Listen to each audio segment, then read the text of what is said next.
Talking Tech Policy is recorded on Ngunnawal lands. We pay our respects to the traditional custodians of this land and acknowledge their continuing connection to country and the ongoing contributions of their elders past, present and emerging. We extend that respect to all Aboriginal and Torres Strait Islander peoples, who were, among many things, the first Australian tech innovators. How do we ensure technology makes our lives better?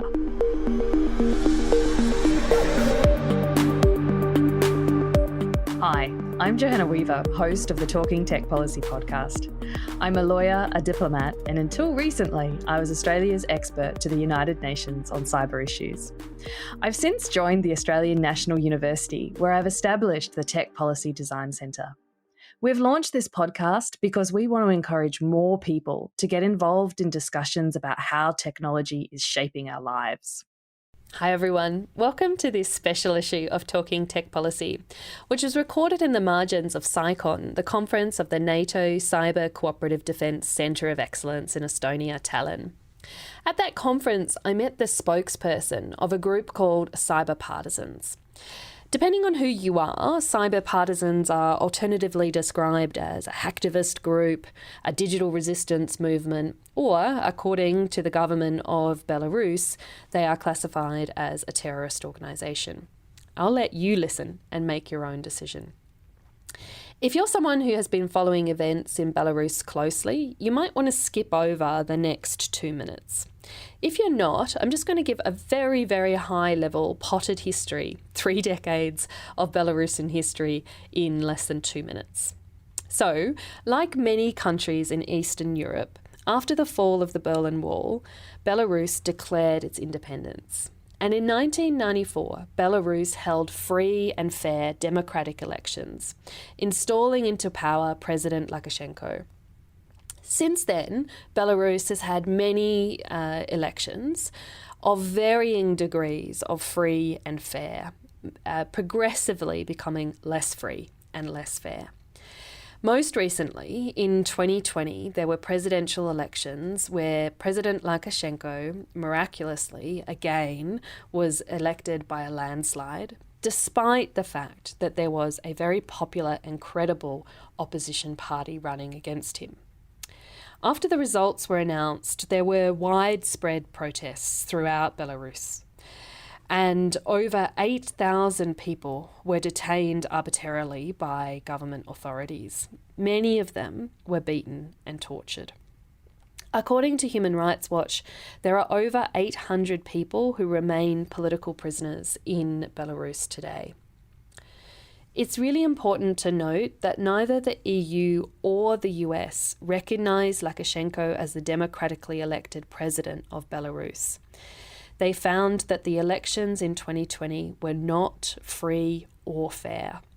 And in March this year, Australia sanctioned Lukashenko for providing material support to Russia's war in Ukraine, Belarus being strategically positioned between Russia and Ukraine. I wanted to tell this story for 2 reasons. One, I think it's important for people to hear what's happening in Belarus and the role that technology is playing. But second, because for a lot of this podcast, we talk about protecting and promoting democracy and freedoms and using technologies to help us to do that. And this is a story of a country that has lost its democracy and has lost its freedoms and is using technology to fight to get them back. Now, about 1 minute into the recording, there is about 10 seconds where the audio gets a bit scratchy. I encourage you to persevere. It really is only a short little section. Unfortunately, we weren't able to clean this up. But I think you'll find it is a conversation worth listening to. Okay, so folks, we have a really special treat for you today. I am in Tallinn in Estonia, where I'm here for the NATO Cooperative Cyber Defence Centre of Excellence, CyCon. And I have met the most extraordinary woman that I have pigeonholed, and she has kindly agreed to sit with me in a cafe and record a short podcast for you. So, Juliana, would you like to introduce yourself, so who you are and who you work for? Sure. My name is Yuliana Shemetovets, and I am a spokesperson for Belarusian Cyber Partisans. I'm a Belarusian activist, and Cyber Partisans is a hacktivist collective that is resisting dictatorship Lukashenko's regime in Belarus. And can you tell us, for listeners who maybe haven't heard of Cyber Partisans before, who are you and what do you stand for? I mean, you've just mentioned there about Lukashenko's regime, but I think your mission is perhaps a little bit broader. Sure, it especially became broader since the war started in Ukraine, but let me explain to you what Cyber Partisans stand for. So Belarusian Cyber Partisans were founded in September 2020 after the presidential elections in Belarus were rigged, and there were peaceful protests against these elections, against Lukashenko being in power for 27 years. Unfortunately, people were brutally beaten up. 40,000 people went through prisons and tortures there, sometimes rapes, inhuman conditions in prison cells. And as a response to that, some hacktivists published video on national TV in the internet showing video clips of how people were beaten up by policemen without any obviously lawful orders. And that's the moment when Cyber Partisans were formed. Their first actions were pretty symbolic. But then, since the repressions continued, it became even worse in Belarus. People were oppressed. They couldn't openly show up the dissatisfaction with the unlawful elections, with the Lukashenko's rule. So they decided to be more active and to start resisting the regime more active. So that's when the core team grew a little bit, and there were around 15 people who started attacking the regime. There were several types of attacks. The first type is to gather information that includes crimes that were done towards Belarusian citizens by the regime people, by the people who either followed or work officially for the regime. And the second type of attacks were to directly attack the state-run companies that have some bad reputation, again, doing some schemes for the regime or having bad conditions for workers.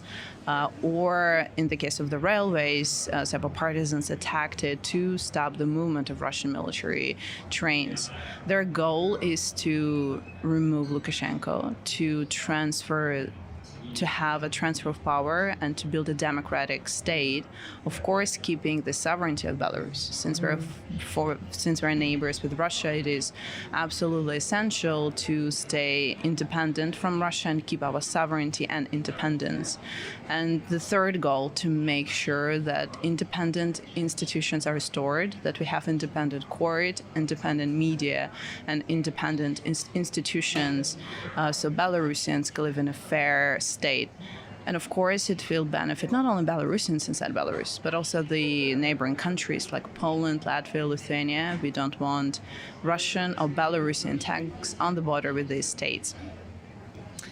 And I mean, to me, I spend a lot of time talking about the fact that we need to defend the existing rules-based international order. And so to meet somebody who is actively fighting to have democracy in your country, I just have so many questions that I want to put to you. And I guess the first one is, how did you get involved with Cyber Partisans? How did you become their spokesperson? So I am an activist since probably I was a teenager. It's Lukashenko in power since I was born, pretty much. And I always saw this unfairness. He is not only the person who ordered to kill opposition leaders in the beginning of his rule in the 2000s. So it was in the area, and if you wanted to learn politics or participate in the political life or even organize some civil society movement, you couldn't do it. There were many restrictions in Belarus. So I took it really personal, I think, because the elections happened when I was a teenager in 2010. There were a lot of protests. Something similar that happened in 2020, it was not that broadcasted to other countries, so it wasn't that big as in 2020, but it touched me enormously. And since that time, I was trying either to participate in protest or to support people who are forming some political movements that resist Lukashenko. I wanted to study political science, so I couldn't do it in Belarus. I went to the United States for my master's in political science. I joined some opposition group there, and I was working with a prominent political figure, Dmitry Shigelsky, since 2017. So he became a political representative of the separative movement, and separative movement, which means resistance in English, has 3 groups, including Cyber Partisans. They also have 2 other groups. One is preparing people for protests so that they're not going to be beaten up by policemen. And the second one conduct physical impact operations on physical occasions like policeman bases at night and things like that. A lot of these people now went to Ukraine to fight on the Ukrainian side. So there is also a political body in this separative movement. We have a program. We are writing a program still on how the transfer of power should happen, because it's a very complicated issue. Who needs to be prosecuted from the regime side? Who potentially won't be prosecuted? Like some base documents that can be used by the court, or can be used by the institution that will come to power, so we don't have chaos, and to prevent Russian forces coming in, flowing money, and organizing some pro-Russian parties that will take over the power in the future. So we do want to make sure that it's not going to happen. And for that reason, we also have a lot of conversation with other opposition groups, and Cyber Partisans actually are also participating in the form of, supporting one idea or rejecting idea. And I'm, as a spokesperson, presenting their views and understanding how this process should work. So I was working with this person, Dmitry Shigelsky, coming back to the story, and he asked me to be a spokesperson for Cyber Partisans when they became pretty big after their first attack on Ministry of Internal Affairs, when they got access to passport information of every citizen in Belarus, including those with restrictive access. Even though I was working internally already, I was writing a manifesto, was writing some documents, organizing some events. He asked me to be a public figure. I first said no. I was afraid. But then a couple of months after, he reached out again. He's like, we couldn't find anyone else. Please do this. We trust you. You have a skill set that is required. Of course, it doesn't mean that you will be approved by Cyber Partisans. They still needed to talk to me, which makes sense. But, I know you're perfect for this. Please do it. And the second time, since some of my friends got detained, I realized if I'm not going to do everything possible, I know it sounds idealistic, but I wouldn't forgive myself. So I decided to try it. I decided to do it because I understood the importance of explaining what Cyber Partisans are doing, that they're not some random hackers that they haven't conducted any malicious actions since 2020. It's only focusing on people who are working with the regime, and to actually explain, what it means for Belarusians to have Cyber Partisans, what it means for Belarusians to resist such a brutal regime that built an oppressive machine, that was building an oppressive machine for 27 years against its own citizens. So my job started probably in 2021, in around October of 2021, when I organized a conference with Harvard and Yale with amazing Gabriella Coleman, who is a huge expert on hacktivism. It was very interesting to discuss other groups, to understand how Cyber Partisans are different from other movements, what we can learn from other movements, and also to present what Cyber Partisans are doing and are planning to do. So I think, when I hear the word Belarus, I think Russian client state. That is my experience of engaging with Belarusians at the UN, for example. And so again, this perspective that there are people from Belarus who have a vision that is a very different vision it is so inspiring to hear that articulated. And you talk about being asked and saying no the first time and being afraid. And then I think you used the word it's idealistic, but I couldn't forgive myself. And I would say I don't find that idealistic. I find it incredibly courageous what you do, and perhaps that's a nice way to talk a little bit about who the Cyber Partisans are. So who are the people who are doing this work? What types of people are they? Sure. Before I start describing them, I want to make a comment about Belarusian people at the United Nations. I also get a chance to talk to them several times, so don't judge Belarusians by them. I know what kind of representatives they're working. Since I'm based in New York, I had several occasions to get in touch. As for the Cyber Partisans, they're all anonymous, and we have a set of protocols of who can join, how can join, and what kind of rules they need to follow. Before the war started, there were only Belarusians in the group. There were around 35 people. All of them are from the IT sector, all of them IT professionals. Some used to work or are still working as developers or pen testers. None of them had actually any experience in hacktivism. They learned everything on the go. They learned everything in the open source materials, YouTube, lectures, anything that is in the internet. And what they told me, what helped them a lot is just practicing. Some things failed enormously. Some things, obviously were great when they achieved great results. But practicing really helped them. But as for any questions they had, they would go just to the internet. Everything is out there. After the war started, a lot of foreigners reached out to Cyber Partisans asking how they can help them. And they did accept some.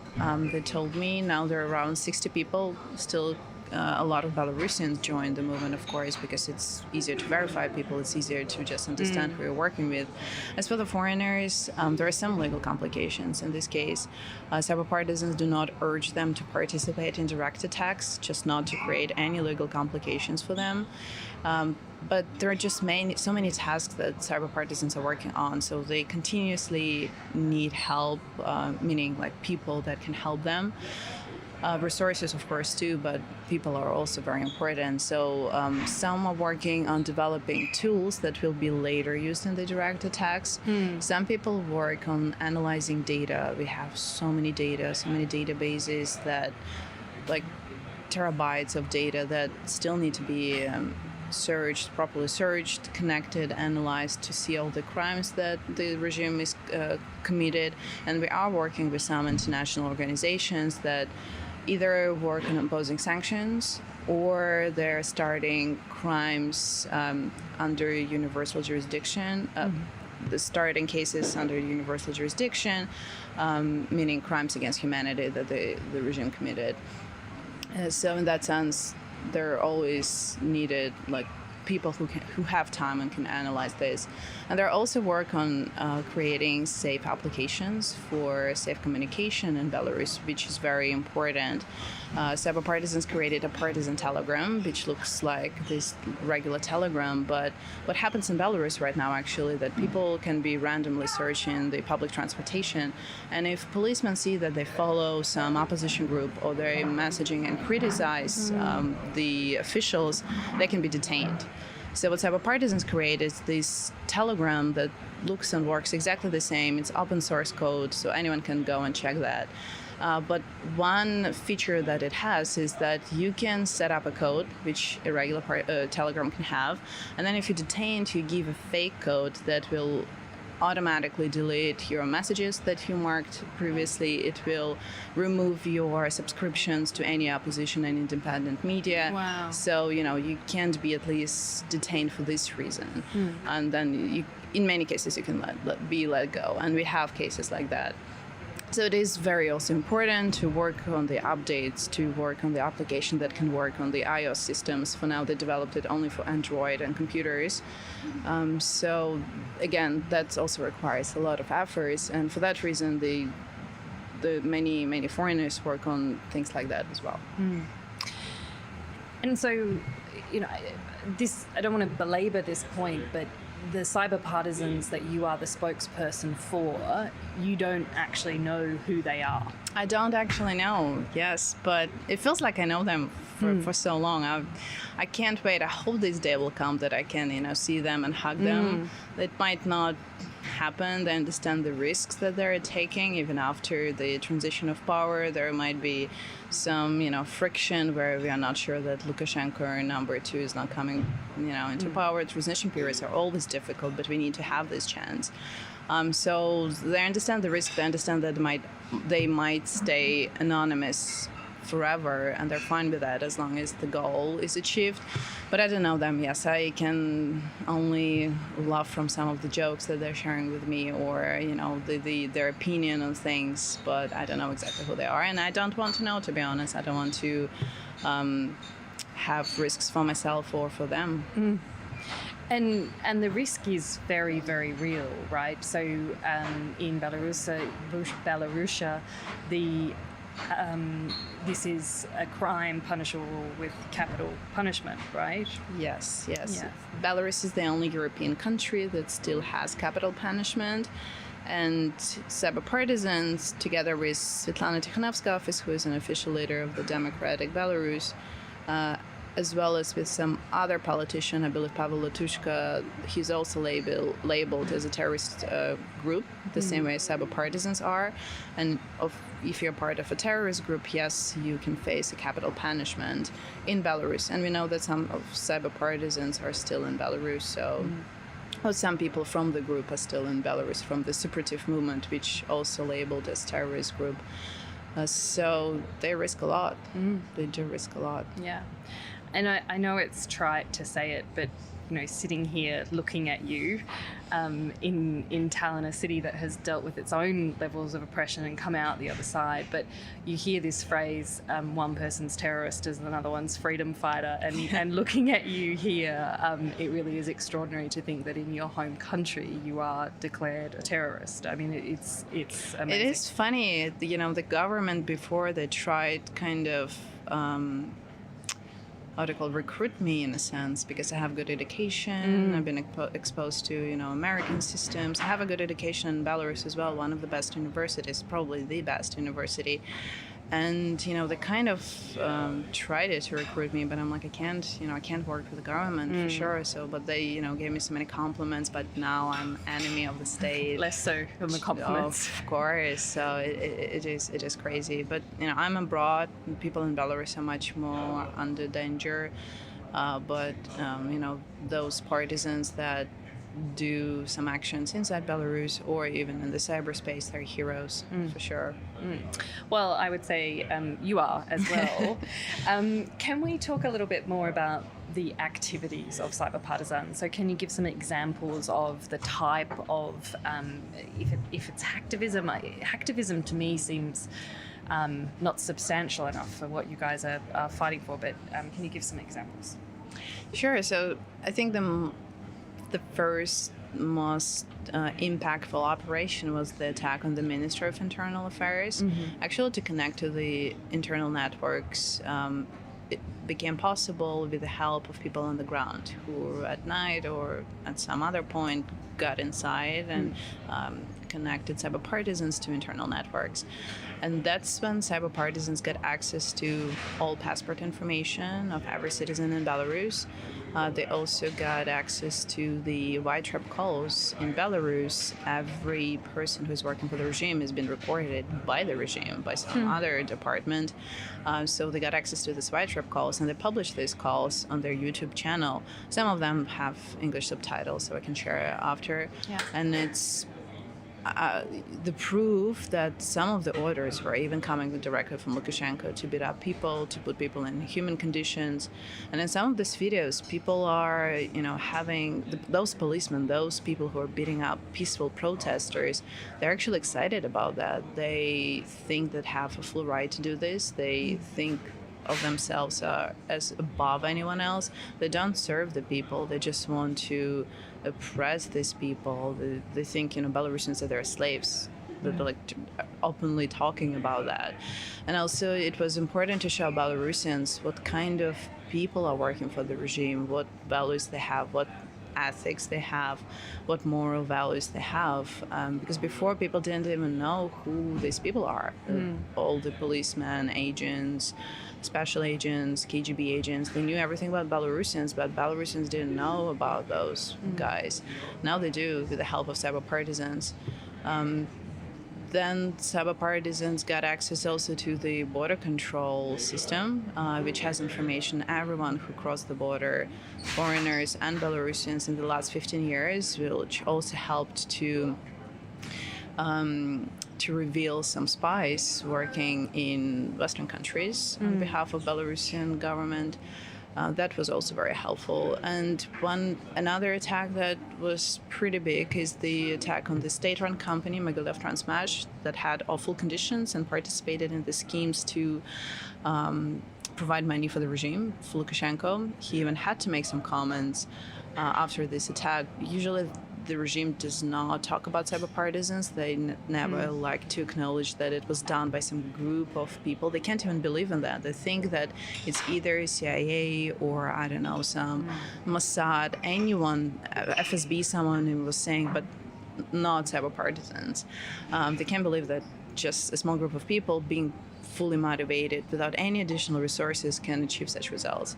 They think it's either a snitch inside of these systems or it's an outsider, someone like Couldn't big. possibly be people It from wasn't just Belarus. people from Belarus, like just regular activists, in a sense. So that was pretty big. But then I think one of the most recent attacks that was covered in media and was, I think, acknowledged by many activists and many people in Ukraine is the attack on the railway system.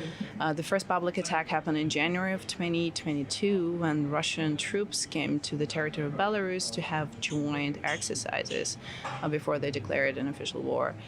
So Cyber Partisans at that point attacked the railways. They deleted backups. They tried to affect the systems that are responsible for running freight commercial trains. They didn't want to touch emergency systems, signaling system, or automation system, just not to create emergency situations for ordinary citizens. That's actually number one rule for Cyber Partisans, not to affect ordinary citizens. They, of course, don't want to give any additional problems for Belarusians that already suffered a lot. But it's also important to, continue having their support. Belarusians love Cyber Partisans because for a long time they are one of the only groups that's showing actual results inside Belarus that show that the resistance didn't stop. It's giving hope people and not losing it, in a sense. We have so much feedback like that. Like, guys, I would be so depressed if not for you. So in that sense, of course, it's very important not to affect ordinary citizens, and as much as possible they do this. Of course, mistakes can happen, but that's like number one rule. And in that sense, the attack, we can't evaluate if it reached the goal to stop the movement of Russian military troops. It looked like it indirectly affected a little, but it didn't stop fully for sure. That's why the Cyber Partisans had some conversations with people who used to work for the railway system, because some people think that an attack, it's such a magic thing that is so easy to conduct like this. You got into the system and you know where to go and you remove everything and then that's it done. It's actually really complicated. You don't know how the system is operated, where is the domain control, what is, where the database you need to work on, because if you delete some database, they have backups, they can restore it. How to be impactful is sometimes really hard to understand. So they had these conversations with people with expertise in railway system. And then when Russia declared a war on special operations. On a special operation, yeah, of course, yes. I was listening to this declaration by Putin. It was horrible. Anyway, when it happened, the separative movement that Cyber Partisans are part of right away announced that they will do everything possible to have Ukrainians, because Ukraine and Belarus have the same enemy. It's the imperial regime, it's Kremlin regime in Russia, who doesn't recognize Belarus and Ukraine as separate nations.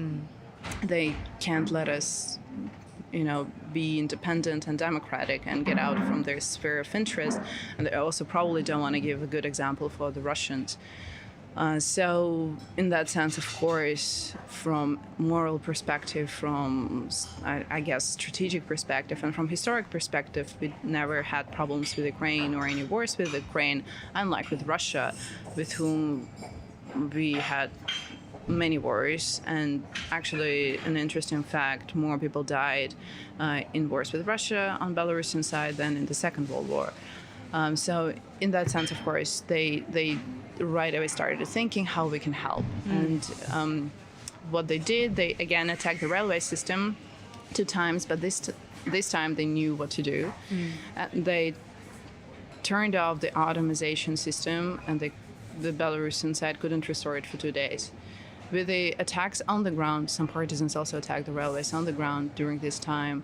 The movement of Russian military trains, as we learned then from some reports, stopped completely.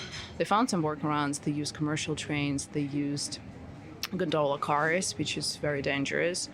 But it was too risky for them to use the military. They officially, like the trains that are created for purpose to move transportation, to move gasoline, rockets, tanks, and stuff like that.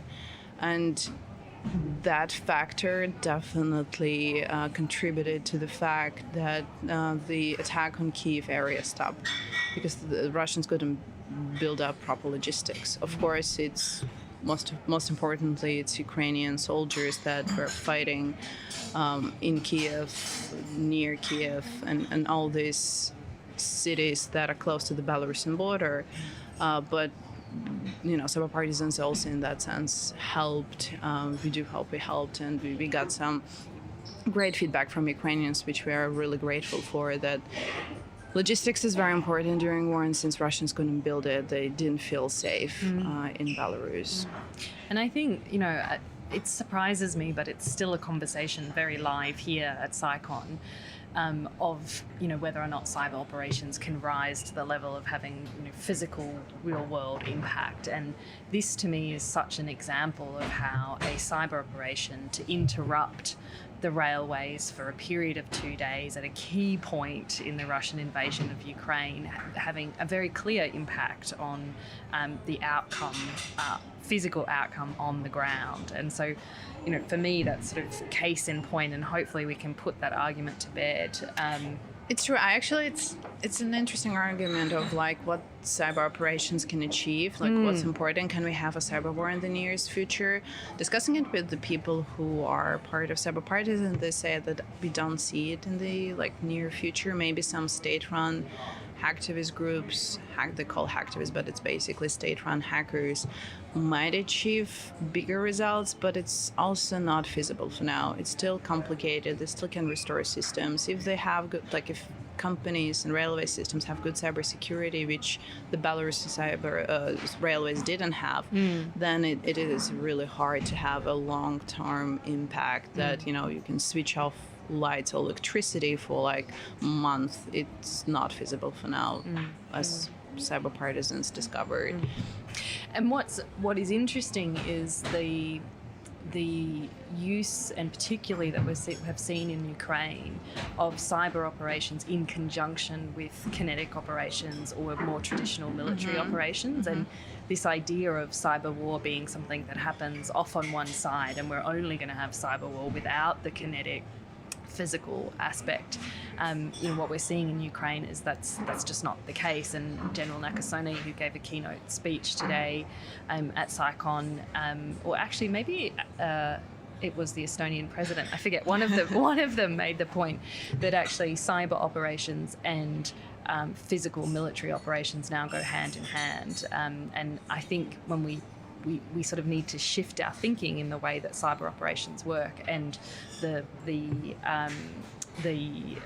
Cyber Partisans' impact on the railways is a really good example. We tend to agree with that. Yes, that is a good example how physical operations help the cyber operations, and cyber partisans achieve great results without sometimes physical impact as well. but it didn't achieve the major goal of removing Lukashenko. So in that sense, they join efforts with people on the ground. They understand the importance of people's support, of large protests, of people ready that want to raise the risks for the regime, because people who work for Lukashenko, they're ready to kill, but they're not ready to die. So in that sense, you need to show some teeth, and without it, you can't remove such successful and brutal dictators like Lukashenko.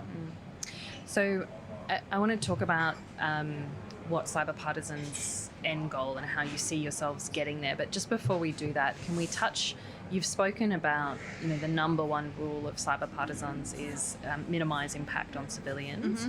Can you talk a little bit more about the sort of legal and ethical frameworks? You also mentioned that some of the foreign members of Cyber Partisans aren't directly involved in the actual attacks. Can you just talk us through that? Sure. I have a lot of questions from Western countries asking, how legal their work is, and what if Cyber Partisans are operating from third countries that are part of European Union, let's say. So our answer to that is that, first of all, we're not funded by any state. So we only operate on donations coming from anonymous sources. Most people are volunteers, including myself. Then there is a set of rules. First of all, yes, we don't impact regular citizens. People need to follow this rule. Also, the very sensitive information on regular citizens is stored separately on isolated server that none of the new members can have access to. Only core members that operate since 2020, who are the most trustworthy people, have access to these databases. So it's really important to protect this data as much as possible, even though this data set contains people who work for the regime, but of course they're also Belarusians, and we'll have to live with them in the nearest future. We'll need to find some kind of dialogue and balance that can help us restore the state. So this is also important to protect the data. They also follow some, rules of not de-anonymizing themselves, so they try to be as secure and anonymous as possible. And also they, what I wanted to say is that the risks for people operating in other countries, yes, they're high, but I think that it's a good time to say that some Western countries actually forgot what it's like to fight dictators, and we understand some questions and the legal aspects, and it is complicated, but we are open to discuss this. We're open to get some criticism, but we can't just stop doing what we're doing. We want to live in a free country. We want to come back to European family. We are a European country. Belarus is a European country. And we want to restore independent institutions. And we also would love to work on some cyber policies, how the government needs to be run, how the cyber security needs to work, instead of worrying how to, protect our lives in Belarus.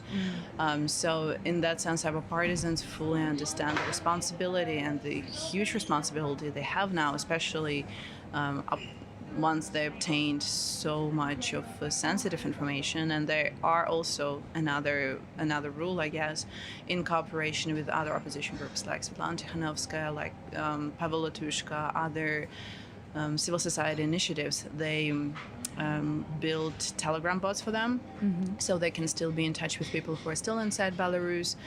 They give security advice on how to, operate in the internet, how to search, how to be in touch with people, how to communicate, how not to expose your identity if you're still in Belarus.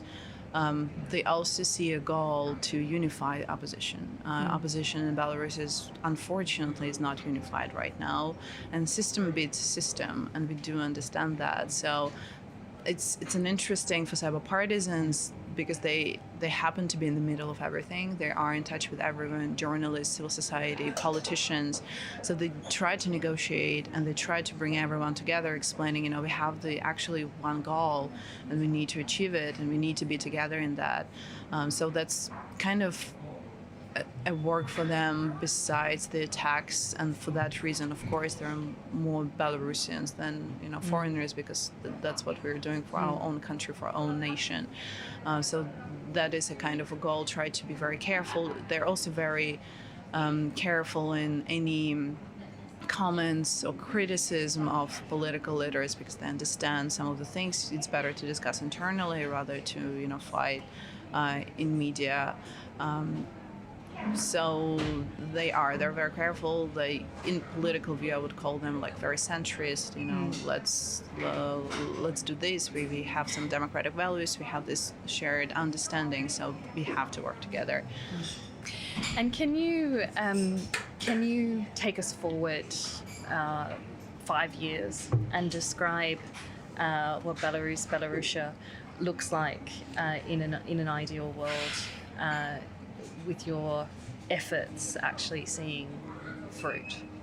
Let's start with the Ukraine winning this war and Russia being weakened, because it's very important for us that Russia not going to pay attention to what's happening in Belarus and not sending any troops to protect, I guess, their own territory that they will call if there are some movements of trying to get a democratic state.